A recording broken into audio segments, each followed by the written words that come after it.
Alam mo ba na isa sa mga top reason ng family problem ay pera? Sa mga mag-asawa, ang madalas na pag-awayan o simula ng pagtatalo ay pera. And alam mo ba na madalas ang reason behind this is lack of knowledge, lack of financial planning, and lack of discipline. Kaya dapat umpisa pa lang ay meron ng financial goals and plans ang mag-asawa para sa panahon na magigipit ang pamilya o mangailangan sa oras ng emergency, hindi na sumasakit ang ulo nila or nai-stress. Kasi madalas, ano nangyayari pag nagigipit? Diba nangungutang? Pag nangungutang tayo, syempre may interest yan. Na mas lalo tayong nahihirapang magbayad. Iba naman, para mabayaran ang utang nila, kailangan nilang umutang sa iba para matakpan yung existing na utang nila. Kaya walang katapusang pangungutang ang nangyayari sa isang pamilya. At ang nagsasuffer ay ang pamilya din. Kaya nagkakaroon ng conflict, nagkakaroon ng away or misunderstanding sa loob ng pamilya. Ang madalas na nagsasuffer ang mga anak dahil yung budget na ibibigay mo para sa anak mo ay napupunta na lang sa mga bayarin or pambayad na lang ng utang. Kasi hindi lang naman utang ang binabayaran, may iba pa tayong mga bayarin tulad ng kuryente, tubig at ang pagkain araw-araw. Kaya dapat may disiplina or self-control paggastos. Unang-una, pag dumating ang income ng pamilya, ano ba dapat ang ginagawa?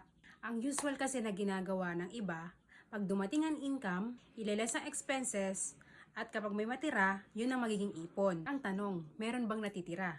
Madalas wala, 'di ba? Kaya ang gagawin natin, uunahin natin ang ipon, kung ano ang matira, yun ang pagkakasyahin sa gastusin. Apply natin ang 10-20-70 rule. 10% para sa tithe, 20% para sa savings or pay yourself first, and then 70% para sa expenses or iba pang bayarin. Bakit una nating hinihiwalay ang 10% for tithe?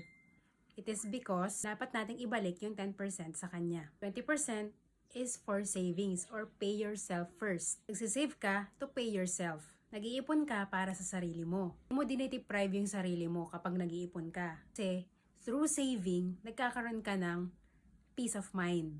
Ang sarap sa pakiramdam na meron kang mahuhugot sa oras ng kagipitan. At ang remaining 70% ay allotted for all your expenses. At yun ang pagkakasyahin mo. Umpisa, mahirap talagang mag-budget ng pera natin. Pero kailangan natin gawin ito para sa kinabukasan natin at sa pamilya. Para iwas ka rin sa stress. O diba, you save yourself from future stress.